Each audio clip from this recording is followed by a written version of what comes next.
नमस्कार दोस्तों, जय श्री कृष्णा। आज हम श्री कृष्णा लीला भाग 50 की कहानी को सुनेंगे।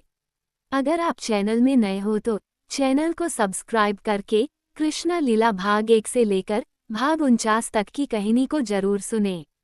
तो कहानी को सुनते हैं।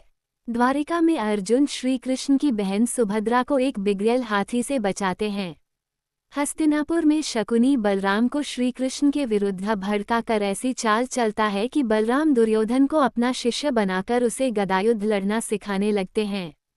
श्री कृष्ण रुक्मिणी से कहते हैं कि भाई भाई के बीच में दरार डालने की कुटिल चाल शकुनी ने पहले कौरवों और पांडवों के बीच चली थी और आज वही चाल उसने कृष्ण और बलराम के बीच चली है।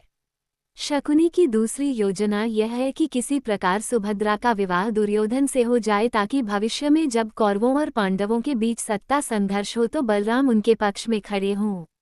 इसके लिए शकुनी बलराम को चौसा खेलने के लिए आमंत्रित करता है और उन्हें प्रसन्न करने के लिए जानबूझकर बाजी हारता है। बलराम के जाने के बाद शकुनी दुर्योधन से कहता है कि मुझे अपनी इस हार में तुम्हारी और सुभद्रा के विवाह की शहनाई सुनाई पड़ रही है। श्री कृष्ण जानते हैं कि बलराम और श्री कृष्ण के बीच दरार डालने के लिए शकुनी ने बलराम के अहम को जागृत किया है। तो अब श्री कृष्ण भी उसी की काट करने के लिए अगले दिन हस्तिनापुर पहुंच जाते हैं और बलराम से कहते हैं कि आपके द्वारिका छोड़ने के बाद से ऐसा लगता है कि हमारा नगर प्राणविहीन हो गया है। श्री कृष्ण पूछते हैं कि कहीं आप मुझसे असंतुष्ट तो नहीं हैं?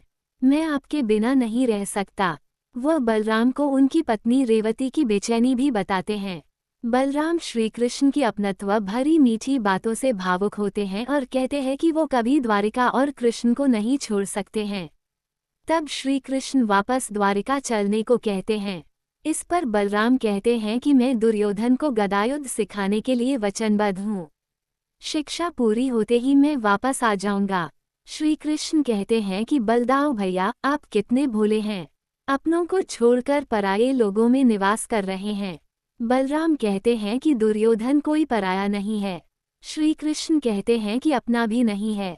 पांडव हमारे अपने हैं क्योंकि उनकी माता कुंती हमारी सगी बुआ हैं। कौरव तो पांडवों के भाई हैं, इसलिए हम उन्हें अपना मानते हैं। बलराम श्री कृष्ण से सहमत नहीं होते हैं और इस विषय में आगे बात करने से इनकार कर देते हैं। इसके बाद बलराम के अनुरोध पर श्री कृष्ण उन्हें मुरली सुनाते हैं और फिर अंतर्ध्यान होकर वापस द्वारिका चले जाते हैं। द्वारिका में उनके और रुक्मिणी के बीच वार्तालाप होता है। श्री कृष्ण रुक्मिणी से कहते हैं कि मेरे भोले भाले दाऊ भैया शकुनी के चंगुल में फंस चुके हैं और भविष्य में जो अनर्थ होने वाला है मैं उसकी चिंता कर रहा हूँ। देवी रुक्मिणी उनसे कहती हैं कि आप भविष्य की चिंता कर रहे हैं किंतु कुछ वर्तमान की भी तो सोचिए।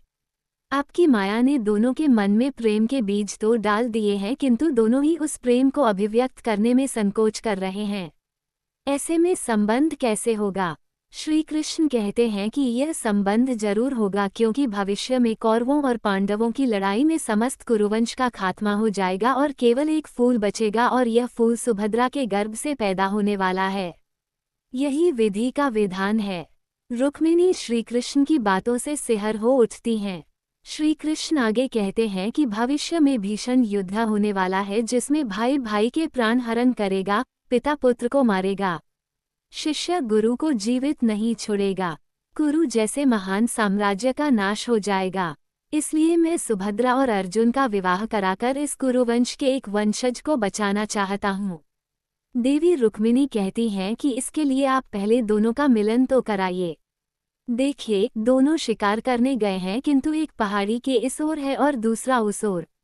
इस पर श्री कृष्ण योगमाया का आह्वान करते हैं और उनसे ऐसी माया रचने को कहते हैं जिससे सुभद्रा और अर्जुन एक दूसरे के नजदीक आ जाएं।